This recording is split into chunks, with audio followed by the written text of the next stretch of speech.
En junio de 1993, Uruguay se vio sorprendido por una noticia que parecía escapada de un libro de ficción. Eugenio Berríos, espía y científico chileno que estaba bajo secreta custodia de militares uruguayos, había desaparecido en Parque del Plata luego de haber intentado, infructuosamente, que la policía le ayudara a escapar de quienes denunció como sus secuestradores. El hecho, en realidad, había ocurrido varios meses antes, el 15 de noviembre de 1992, pero se había mantenido oculto. Aquel día de noviembre, la policía de Parque del Plata, en lugar de auxiliar a Berríos, lo devolvió a los militares y nunca más se supo de él, hasta que su cadáver apareció semienterrado en la arena, con 2 balazos en la cabeza, en un médano de El Pinar, el 13 de abril de 1995. Berríos había llegado a Uruguay en 1991 en un operativo de los servicios de inteligencia de Chile y Uruguay. El objetivo, que no declarara ante la justicia por casos que involucraban al mismo Pinochet, en particular por el asesinato del ex canciller de Allende, Orlando Letelier, y su secretaria, con un explosivo colocado en un auto en el corazón de Washington. En 1993, la divulgación de la noticia golpeó de lleno en el gobierno del entonces presidente Luis Alberto Lacalle, que se encontraba en Londres y adelantó su retorno al país. Yo no sé si el señor está desaparecido, yo lo que sé es que estuvo un tiempo en Uruguay y no está más, así que no,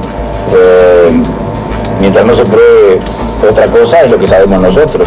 Y le hemos pedido al embajador chileno en Montevideo la máxima información, sobre todo lo que pudiera tener relación con actividades eventuales de oficiales chilenos en nuestro territorio, y toda la mayor información que podamos tener sobre este asunto, que es un asunto chileno. El único conocimiento que se tuvo el señor Berríos se tuvo en el consulado el 11 de noviembre, que llamó un señor por teléfono, que dijo llamarse Eugenio Berríos, que quería un salvoconducto para viajar por vía terrestre a Chile.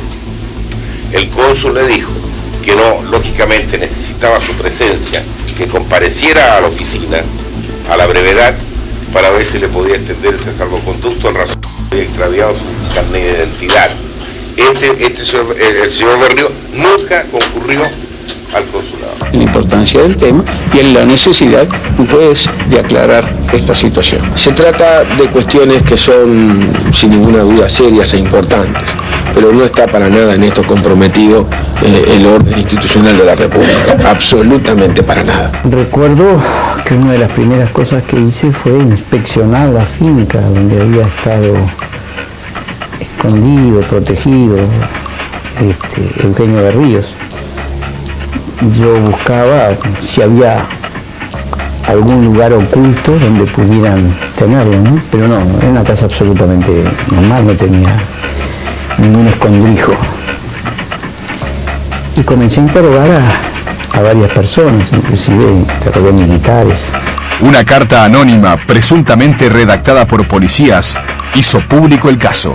En una institución como la policía o en la institución militar, esas cosas no se deben hacer, porque si usted tiene pruebas de algo, y más un policía va y lo denuncia en la justicia a cara descubierta, pero enviar una carta anónima diciendo inexactitudes es una cobardía absoluta. No se olvide que en aquel momento, año 92, la policía estaba en huelga, era un momento muy especial para la policía uruguaya, había ciertos enfrentamientos entre el ejército y la policía por varias cosas. Había gente con interés en provocar en que salieran cosas a luz, en decir mentiras, en decir falsedades. El caso ocurría en medio de una interna militar y policial compleja que incluía atentados explosivos de la llamada Guardia de Artigas. También había una fuerte pugna entre el herrerismo en el gobierno y el sanguinetismo por la conducción militar. Aquí no está en juego la institución ejército, institución Fuerzas Armadas. Acá lo que está en juego tal vez son protagonistas, algunos militares, de episodios lamentables. Hay algo muy feo, quiere decir que ciertas estructuras ilícitas de contralor, de represión o de alianzas, uno nunca sabe para dónde qué dirección tienen estas cosas, pero evidentemente estructuras de poder ilícitas han estado actuando en el seno de nuestro país, y eso es realmente, pero realmente muy, muy grave. El caso también generó conmoción en Chile. Un ingeniero químico llamado Eugenio Berríos, que tiene orden de arresto por no haberse presentado a declarar en el proceso por homicidio de Hernando Letelier, sería el ciudadano chileno que sufrió un confuso secuestro en Uruguay. Este hecho ocurrió cuando Chile estaba en plena democracia. También hay un segundo país, Uruguay, que estaba involucrado en estos hechos. Viene a ser lo que se ha llamado el Plan Cóndor. Venir hablando del año 92, del Plan Cóndor, me parece de novela, me parece de película, me parece una cosa ya le digo, para un libro. Para un libro sí, para hacer una película estamos de acuerdo, pero para traerlo a un estrado judicial, una cosa seria, no, Plan Cóndor, no. Todo hacía suponer que era un problema chileno que se dilucidó, llamémosle así, aquí. Pero el problema era chileno, no era un problema de poder dentro del Uruguay. Para mí había una vinculación personal, no institucional, de la cual ningún gobierno, ni el de Chile ni el de Uruguay, puede hacerse responsable. La afirmación de Lacalle acerca de que la desaparición de Berríos era un problema de Chile generó sorpresa e incomodidad en el gobierno de aquel país. Las autoridades trasandinas, sin embargo, procuraron bajar el tono a esa diferencia y el canciller chileno viajó a Uruguay para analizar el asunto. El camino para resolver estos temas es la colaboración, la cooperación entre ambos gobiernos, y vamos a seguir avanzando en los elementos que se puedan investigar. ¿Usted dice, señor, que este es un caso que preocupa solamente al gobierno chileno, como lo fue manifestado nuestro presidente? No, yo digo que es un tema que nos preocupa y creo que su solución está a través de la cooperación. Yo volví inmediatamente porque me parecía un tema que importaba. Cuando yo volví a Montevideo tuve las entrevistas con los mandos militares que correspondían, con el ministro de la Defensa, por supuesto, el ministro del Interior, y se adoptaron las medidas que se pueden tomar, que es realizar las investigaciones que se efectuaron y que dieron lugar a algunas sanciones. Pero lo que quiero decir es que los servicios de inteligencia, después que uno se mete en ellos, se da cuenta de lo complejo que es ese mundo. A veces actúan en forma horizontal respecto de los países.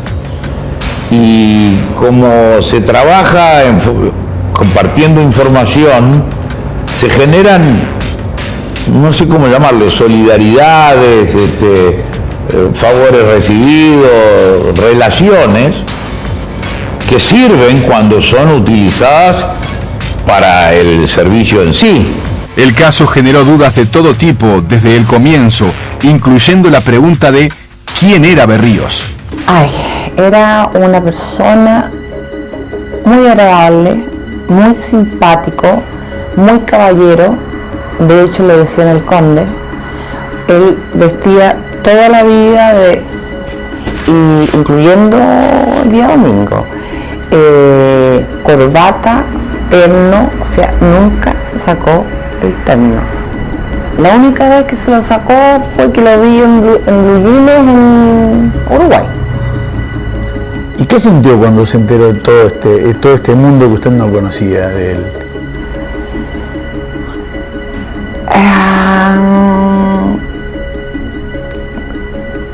Fue como una cosa chocante, traumático.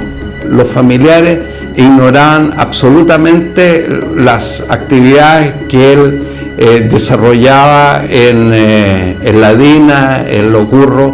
Nunca tuvieron noticia sobre eso. Eugenio Berríos era un hombre extremadamente reservado. Tenía dos características. Era un fanático ideológico, en razón a aquello en lo cual creía. Él era un hombre, era nacionalista,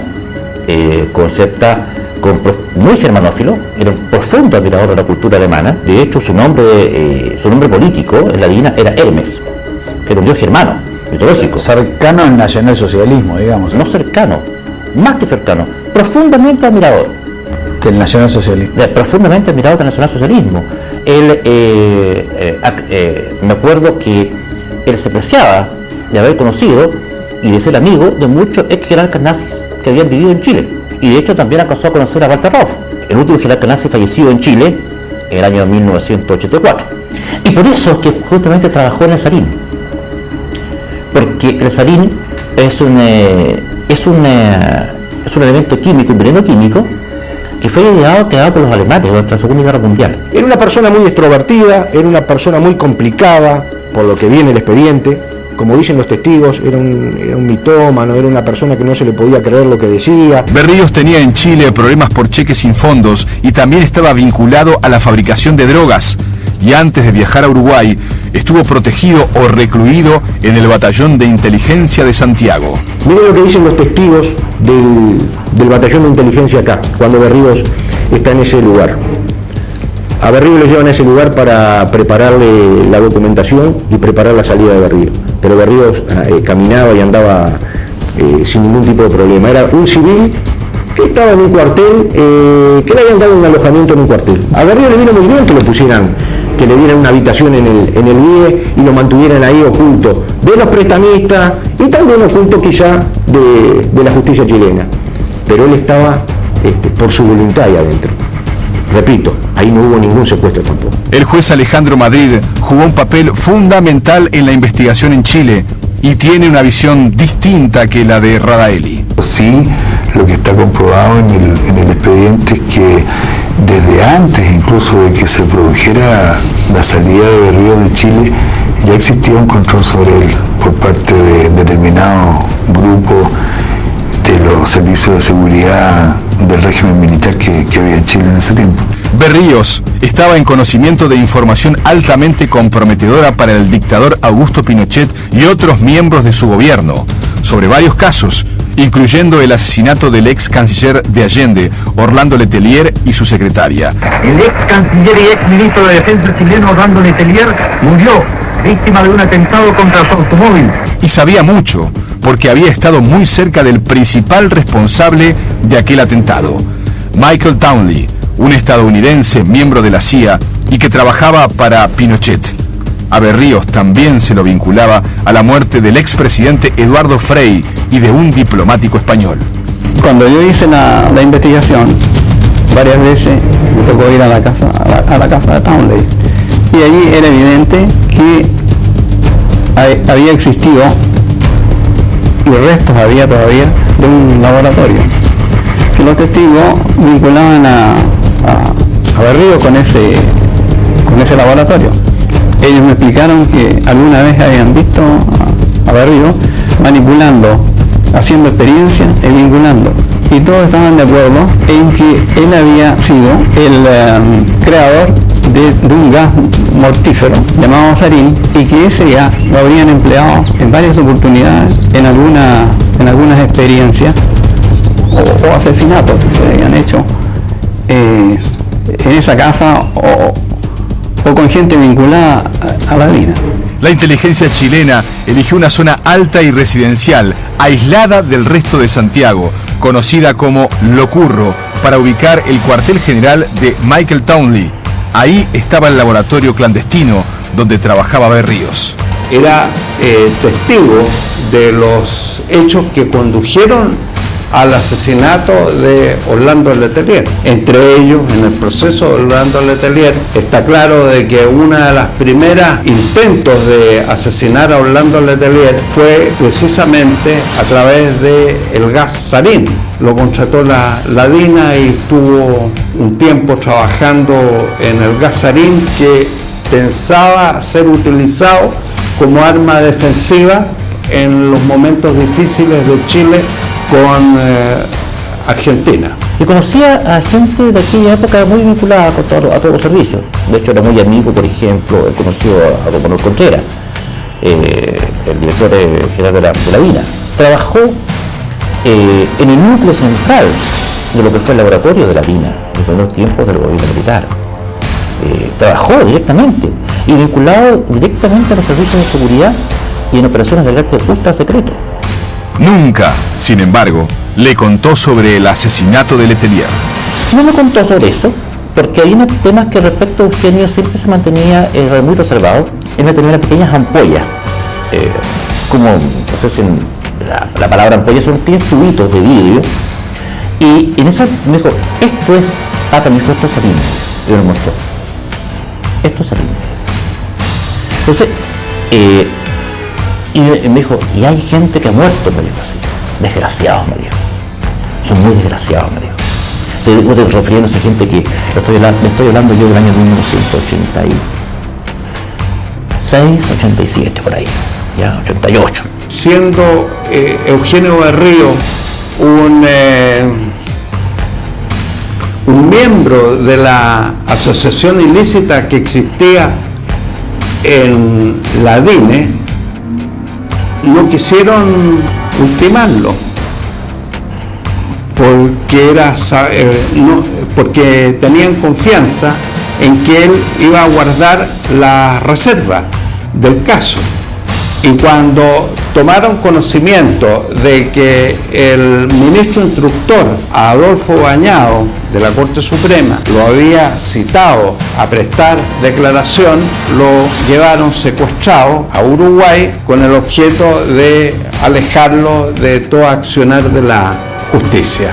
Berríos llegó a Montevideo desde Chile, vía Argentina, entre fines de octubre y comienzos de noviembre de 1991. Utilizaba el nombre falso de Tulio Orellana. Lo acompañaban agentes chilenos, a los que luego se sumaron militares uruguayos. En Montevideo vivió en un departamento de Pocitos y en el Hotel Hispanoamericano en la zona del buceo. Todo indica que un año más tarde, Berríos fue llevado a Parque del Plata, frente al hecho de que se había vuelto incontrolable y poco confiable para sus custodias, y porque tenía intenciones de volver a Chile para declarar ante la justicia. Eugenio Berrío quiso retornar al país. No se olvide usted de que pocos días antes de la muerte de Eugenio Berrío, llamó telefónicamente a la embajada solicitando un salvoconducto a fin de regresar sin contratiempo al país, y el custodio de él escuchó de que Eugenio Berrío gritaba de que lo único que quería era volver a Chile y que a él no le importaba si lo tomaban o no lo tomaban preso, y por esa razón se dio la orden de Chile de que lo llevaran a un lugar más tranquilo, porque no lo podían contener en el departamento en donde estaba siendo custodiado. 3 oficiales del ejército uruguayo, entonces en actividad, estuvieron a cargo del operativo para mantener a Berríos en Parque del Plata. El coronel Tomás Casella y los oficiales Wellington Sarli y Eduardo Radaeli, de la casa de este último en el balneario canario, fue que se fugó Berríos. El coronel Tomás Casella era el principal vínculo con la inteligencia chilena. Había hecho cursos en aquel país y tenía amigos entre los militares de confianza de Pinochet. Casella también fue custodia del propio Pinochet durante su visita al Uruguay en febrero de 1993, pocos meses antes de la desaparición de Berríos, 2 hechos sugestivamente cercanos. Y ahí inventó, el otro día lo volví a leer, que yo me había entrevistado con el presidente Pinochet, con el comandante en ese entonces. No, nunca lo vi. Yo a Pinochet lo vi 2 veces, lo vi el día de la toma de mando de Elwin y lo vi el día de la toma de mando de Frei.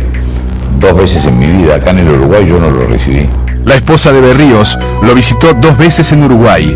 En una estuvieron en Piriápolis y Punta del Este. Bueno, lo veía siempre un poco nervioso, ¿ya? Caminábamos por la playa, todo como preocupado, porque siempre yo le decía que te encuentro preocupado. No, me dijo, no se preocupe, son problemas míos. De ahí nunca vi a nadie que se le acercara o que estuviera detrás.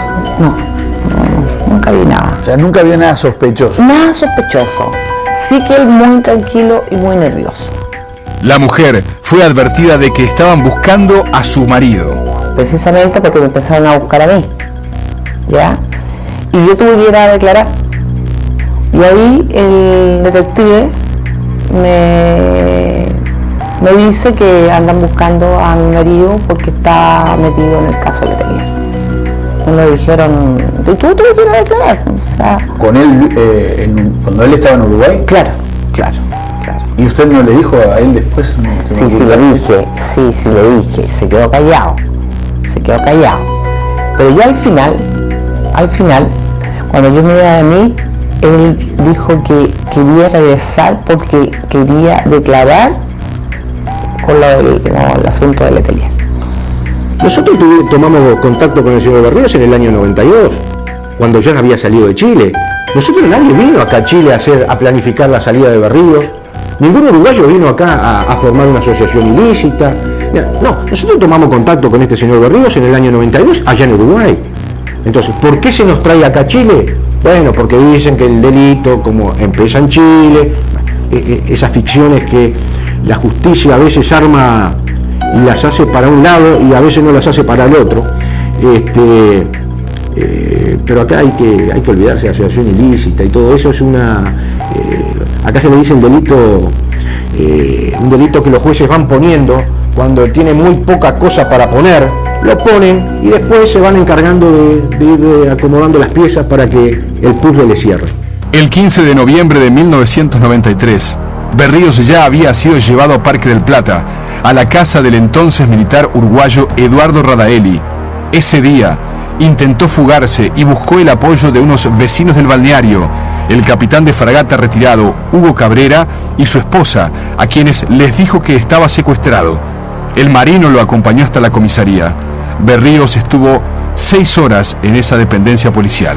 El hombre sale caminando, gesticula, ya siento que grita, en ese momento 9 de la mañana, un 15 de noviembre, está todo tranquilo en aquel lugar, se escucha lo que uno habla de 50 metros de distancia, y me llamó la atención. Ahí fue cuando fui y le dije a ver qué le pasaba, ahí se dio todo ese tema. Los vecinos me dicen, mire, si esta persona quiere ir a la policía, ¿por qué no vamos a la policía? Sí, vamos, yo no tengo ningún inconveniente, vamos a la seccional. Allí fueron a buscarlo los oficiales que estaban a su cargo, mientras llegaban jerarcas de la inteligencia militar, incluyendo los coroneles Héctor Luis y Gilberto Vázquez. Se intentó mostrar al agente chileno como un desequilibrado, pero el médico que lo revisó, Juan Ferrari, dijo que de loco no tenía nada.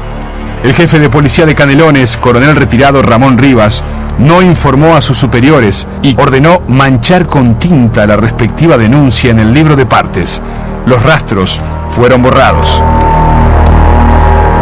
Había personas que iban a tener que explicar por qué no dieron cuenta a la justicia. ¿Por qué apareció un libro manchado con tinta en la comisaría de Parque del Plata?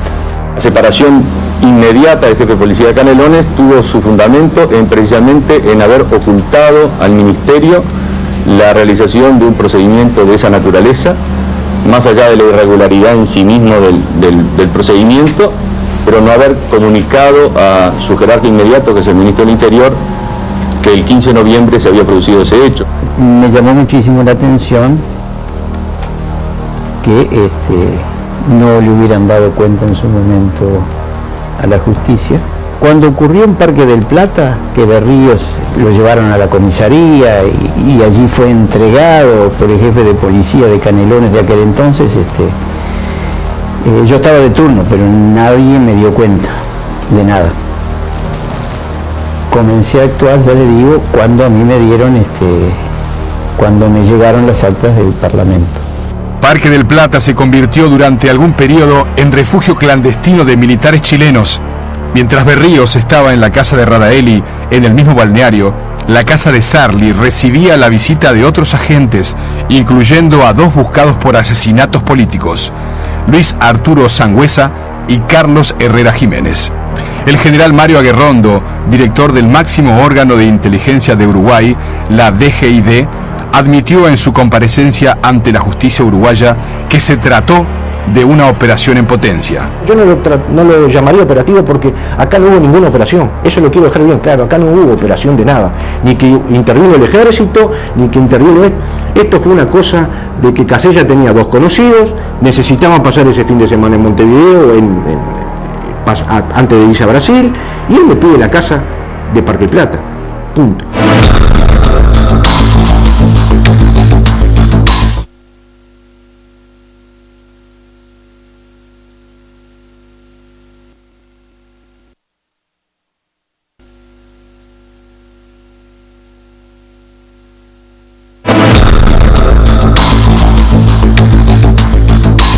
Conocida la desaparición de Berríos, todos los generales del ejército que comandaba Juan Rebollo se hicieron cargo de las acciones de sus subordinados. En sus declaraciones durante la indagatoria judicial en Uruguay, el coronel Casella dijo que toda la cadena al mando estaba al tanto de la situación. Inclusive el presidente, que estaba en Inglaterra, se viene por el tema Berríos. Y de los expedientes queda en claro que los oficiales fueron sancionados por el ejército por no haber cumplido bien sus tareas. Yo integraba la cúpula de la cadena de mando y no estaba al tanto, por lo tanto sería un tema de la institución, pero yo como responsable final no estaba al tanto. Pero eso es un tema de Casella y Pinochet, lo que hablaban cuando iban en el auto, si comentaban acerca del paisaje, o de lo bonita que era la muchacha que pasaba por la vereda, o si hablaban de temas profundos. Eso es una relación que uno no puede nunca conocer. Los militares uruguayos niegan que Berríos haya estado secuestrado en Uruguay. Me gustaría, no decir yo que no hubo secuestro, yo sigo sosteniendo que el señor Berríos no estuvo nunca secuestrado ni en Chile ni en Uruguay. Supongamos que el ejército sabía, o supongamos, ¿hubo secuestro o no hubo secuestro? Ahí está el tema, ahí está el tema, porque hoy no, a mí no se me está juzgando ni se me está condenando si yo le informé o si yo no le informé, a mí se me está condenando por secuestrar a una persona que nunca estuvo secuestrada. Y ese es el tema y el punto, a eso hay que remitirse desde el punto de vista judicial. La supuesta libertad que él gozaba en Uruguay, obviamente que queda desvirtuada, tal como se indica en la sentencia, con el retiro que hubo desde la unidad policial a la que él pidió ayuda o amparo. Si hubiera existido esa libertad, obviamente que no se habría materializado el retiro ni habría sucedido lo que pasó posteriormente, vale decir, la muerte de esta persona. Pero puede ocurrir que hubiera estado secuestrado y ustedes no lo supieran. Bueno, esa posibilidad. Ustedes, me refiero a los uruguayos. Sí, bueno, esa posibilidad puede haber existido siempre. Él estuvo desde el año 91 hasta el año 92 en Uruguay. Estuvo viviendo solo desde octubre del año 91 hasta marzo, estuvo viviendo solo. En marzo le mandan 2 acompañantes, 2 oficiales, y ahí empiezan a alternar esa compañía que le hacen a Berríos. Todas las veces que estuvo Berríos en compañía de su mujer, siempre estuvo vigilado por los secuestradores y llegaron a tal punto estos desarmados que han sido afortunadamente condenados, que posteriormente a la muerte de Eugenio Berríos siguieron visitando a los padres, entregándole recados, diciéndole de que se encontraba bien. Llegaron a tal punto de que incluso, usted debe recordar, se publicó una fotografía de Eugenio Berríos en el Correo de la Sera de Milán, que posteriormente resultó una falsificación. Radaeli acusa al principal investigador de la policía chilena en el caso, el comisario Hernán Jofré, que estuvo en Uruguay, de haber armado el caso con pruebas falsas y testimonios irreales, e incluso de haber presionado testigos. Lo que se dijo desde un inicio, acá en este proceso, pero yo digo, todo el mundo ha cambiado las declaraciones, según las hacen en un lado o en otro, según en un día o en otro. No, los únicos que siempre nos mantuvimos y que dijimos la verdad fue desde el inicio del año 93, se dijo en Uruguay y se volvió a decir acá en Chile. Entonces, digo, después, ya le digo, mucha gente fueron cambiando su declaración y acomodándola de acuerdo a la tesis que le servía al juez y que le servía al comisario jefe. Desde que comenzó la investigación del caso en 1993, ni en Uruguay ni en Chile faltaron las amenazas. El marino retirado que llevó a Berríos a la comisaría de Parque del Plata sufrió un atentado a balazos en su casa. También el juzgado del doctor Rolando Bomero fue objeto de un atentado a balazos. Días después de haber iniciado las actuaciones, uno de los vídeos del juzgado de Pando, que daba la entrada principal, apareció con un edificio de bala. El jefe de policía que estaba a cargo en ese momento decía que el balazo había sido desde adentro, como que alguien desde el juzgado había estado jugando con un arma. Pero Policía Técnica de Montevideo, que concurrió, o la de Pando o la de Canelones, no recuerdo, determinó que el balazo había sido desde afuera. Y hubo legisladores amenazados telefónicamente. Atiende, no juegas más con los militares porque te vamos a limpiar a vos también. Yo le quito importancia, ha habido muchas amenazas en otras épocas, por supuesto de la época de la dictadura, pero también en épocas de democracia. Cada vez que el tema militar por alguna razón se pone en cuestionamiento, alguien se dedica a hacer alguna amenaza, pero yo le quito importancia absolutamente, ¿no? Recibí una llamada urgente de mi señora que al volver de su trabajo en una escuela había escuchado en el grabador de nuestro teléfono una amenaza que decía: León, déjate de hacer denuncia a los militares porque te vamos a matar. Las amenazas volvieron cuando se concedió la extradición de los 3 uruguayos a la justicia chilena. En 2006, el juez Gustavo Mirabal sintió cómo le zumbaba un disparo en la Rambla de Montevideo. El juez había habilitado la extradición de los 3 militares uruguayos. Antes recibió presiones para postergar el fallo. Hubo quienes querían ganar tiempo. En abril de 2007, aprovechando una visita del presidente Vázquez a Chile, la ministra de Defensa, Azucena Berruti, visitó a los militares uruguayos extraditados. El propio Vázquez y Berruti hablaron del tema en Santiago. El objetivo es escucharlos y, como todo ciudadano uruguayo, si necesita algún tipo de apoyo, respetando, por cierto, todo lo que ha establecido la justicia de este país hermano de Chile, brindarle el apoyo que estos ciudadanos puedan necesitar. Plantearon que la situación en la que están ellos, porque ellos están procesados, tienen una libertad provisional. En ese caso, los chilenos o las personas que residen en Chile y tienen esa situación vuelven a sus casas y están viviendo con sus familias, atienden su trabajo, en fin, tienen una vida normal estando a la orden de la justicia y a la espera del fallo que se determine. El caso de estos oficiales no está previsto en la ley y ellos tienen libertad ambulatoria, pero no están en su casa, no están con su familia, no pueden atender su trabajo y si eso fuera una situación transitoria en términos razonables, pero según me explicaron y según les informan a ellos los profesionales que atienden el caso, ese juicio podría llegar a durar 5 o 6 años. El abogado de la familia Berríos, Thomas Ehrenfeld, recibió en Chile más que advertencias.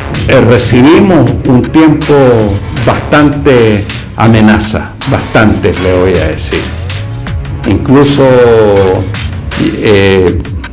en lo personal a mí también. Antes de ir al alegato ante la Corte de Apelaciones, recibí una llamada amenazante y posteriormente me colocaron 2 bombas en la oficina que quedó totalmente quemada. Y esto es obra de las personas única y exclusivamente con el objeto de amedrentar a este profesional para que no concurriera a la Corte de Apelaciones para la reapertura del sumario. Incluso logramos mucho tiempo después establecer de que había una intervención en la línea telefónica de mi oficina. En plena investigación judicial del caso en Chile, la esposa de Berríos sufrió un intento de secuestro y estuvo 8 meses con custodia. Cuando supe que había sido un secuestro, o sea, que me querían secuestrar, bueno, me respaldé, que yo tenía mi guardaespaldas y tenía punto fijo, o sea, la guardia se cambiaba ahí cada 8 horas. Entonces, no era tan me sentía apoyado. Pero después siguieron en el tiempo las amenazas. Ah, sí, pero sabe que ya al final como que me saturé. Llega un minuto en que la persona se satura. Entonces llamaban y yo sencillamente cortaba. El juez chileno de la causa, Alejandro Madrid, también recibió amenazas y necesitó tener custodia personal. Obstáculos, obviamente, es un proceso complejo, delicado, situaciones anormales que han ocurrido también respecto a amenazas, como usted dice, bueno, también se ha producido. Los militares uruguayos aseguran que después del episodio en la comisaría, Berríos no se fue con ellos y que no lo volvieron a ver. Se va con el chileno que estaba, él se va con Ramírez, vuelve a Montevideo, por lo menos eso dijeron, y el martes, esto fue un domingo, el martes, Casella recibe una llamada, él le dice que están en Brasil y que le agradece cómo lo había ayudado. Obviamente Casella también dice, bueno, yo no sé si estaban en Brasil o no estaban en Brasil, a mí me llamaron y me dijeron que estaban en Brasil, eso es lo único que hay, punto. Radaeli piensa que el caso Berríos es ante todo político. Aquel que piense que esto es judicial, esto es un tema político, netamente político.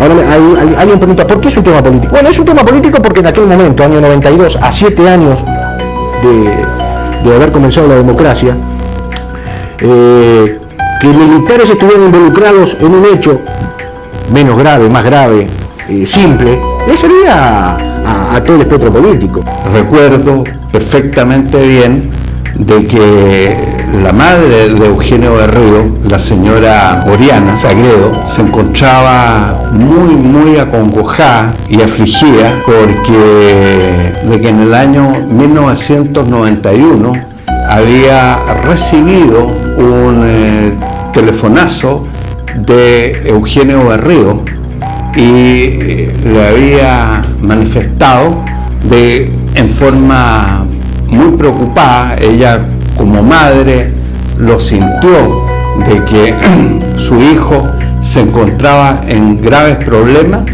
y le dijo de que mamá, me van a hacer zanahoria.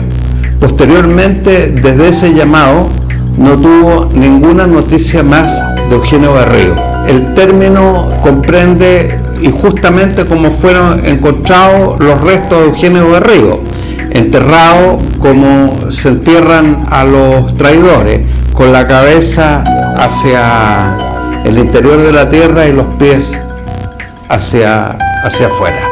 Esa fue la última llamada telefónica de Berríos que recibió su familia. Cuando hallaron el cuerpo de Eugenio Berríos, yo ya hacía mucho tiempo que no era juez en Pando.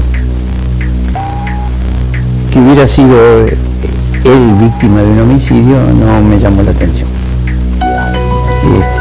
Era una posibilidad seria. Cuando se supo de la desaparición de Berríos, el ministro del Interior de la calle, Juan Andrés Ramírez, destituyó al jefe de policía de Canelones, el jefe del ejército, Juan Rebollo. Fue relevado luego de que se descubriera que era espiado por el general Mario Aguerrondo, que era la cabeza de la inteligencia militar durante el caso Berríos. Aguerrondo fue cesado en su cargo y el ministro de Defensa, Mariano Brito, cayó poco después que lo interpelara el senador colorado Walter Sigliuti. En Uruguay nadie fue preso y los expedientes se mantuvieron en secreto y cerrados hasta 2005. En 2006, Casella, Radaeli y Sarli fueron extraditados a Chile luego de un fallo favorable del juez Mirabal, un tribunal de apelaciones y la Suprema Corte. Antes de que los militares viajaran a Santiago, el juez Rolando Bomero rechazó un pedido de habeas corpus. En 3 instancias, llamémosle así, porque concedió la extradición el juez, el Tribunal de Apelaciones confirmó esa sentencia y creo que la Suprema Corte de Justicia en casación también se pronunció. Entonces, era un caso donde el habeas corpus era absolutamente improcedente. En septiembre de 2010, el juez Madrid procesó a 11 chilenos por el caso Berríos. Arturo Silva, ex jefe de la Unidad Especial de Inteligencia de Chile, fue culpado de los 2 disparos en la cabeza que mataron a Berríos. Los 3 oficiales uruguayos fueron procesados por secuestro y asociación ilícita. Desde entonces, y luego de un breve lapso en prisión, los 3 están en libertad condicional a la espera de un fallo definitivo. No pueden salir de Chile. ¿Quién lo mató? Porque alguien lo mató, obviamente, eso es así. No se lesa. Uno puede tener, sacar conclusiones, uno puede pensar determinadas cosas, pero digo, hasta ahí, punto.